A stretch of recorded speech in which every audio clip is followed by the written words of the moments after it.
Hello guys, welcome back to another mini vlog. ఈరోజైతే ట్యూస్డేది.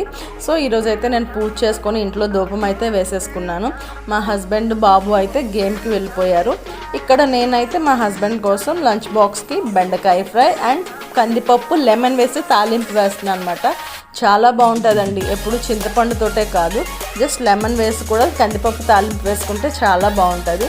ఏమీ లేదండి, కందిపప్పు కుక్ చేసుకొని అందులో ఉప్పు కారం పసుపు వేసుకొని బాగా కుక్ చేసుకొని తాలింపు పెట్టేసుకోవడమే. తాలింపు పెట్టేసుకున్న తర్వాత స్టవ్ ఆఫ్ చేసి లెమన్ పిండుకోవాలన్నమాట. స్టవ్ ఆన్లో ఉంటుండగా మనం లెమన్ పిండుకోకూడదు, చేదు వచ్చేస్తుంది అంటారు కదా. సో నేను స్టవ్ ఆఫ్ చేసిన తర్వాత లెమన్ పిండేసుకున్నాను. లెమన్ పిండేసుకొని ఇక్కడ నేను కాఫీ అయితే కలుపుకున్నానండి. కాఫీ కలిపేసుకుంటే మా హస్బెండ్కి లంచ్ బాక్స్ అయితే ప్యాక్ చేస్తాను అనమాట. పప్పు బెండకాయ ఫ్రై అండ్ మామిడికాయ తురుము పచ్చడి అన్నమాట అది. So lunch box ready. Thank you so much friends. Please like, share and subscribe to my channel Happy Family Vlogs with Harsha.